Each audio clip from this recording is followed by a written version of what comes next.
J'ai voulu bosser sur Mengele déjà parce que ça fait une dizaine d'années que je travaille sur les après-guerres.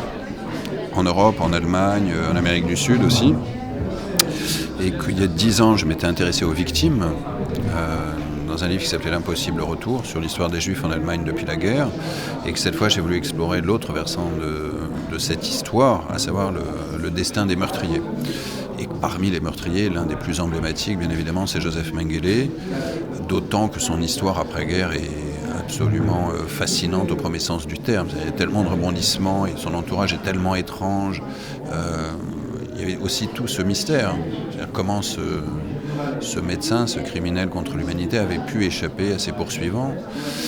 Donc tout ça faisait que j'avais envie de m'intéresser à Mengele, après Mengele en fait. Et je pense que dans ce que j'écris ces dernières années, notamment dans le roman, il y a une espèce de structure internationale. C'est-à-dire que Mengele, si on prend le cas donc du dernier livre, est un petit pion sur un gigantesque échiquier géopolitique dont il n'a aucune idée. Mais le fait qu'on n'ait jamais attrapé Mengele, c'est aussi à cause de la guerre froide. Et donc ça, ce sont des choses qui ont structuré ma pensée, mes grilles de lecture. Un petit pion, ça veut dire que c'est un Eichmann ou c'est très différent ? Non, c'est très très différent, Eichmann et Mengele. Eichmann, c'est un grand hiérarque du nazisme qui a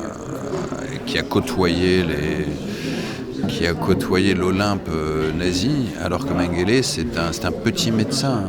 Quand je dis petit médecin, c'est un capitaine SS et c'est un médecin parmi des centaines de médecins ayant sévi dans les camps de concentration. Donc ils ne sont pas du tout le même profil. Non, mais dans le sens où c'est quelqu'un qui est pris dans les rouages de l'histoire et qui n'est pas décideur. Rares sont les pions à être décideurs. Enfin, même les chefs d'État aujourd'hui, il n'y en a pas beaucoup de décideurs, donc encore moins des criminels en exil. Là, vous ne décidez pas. Vous essayez de disparaître, justement. C'était l'idée.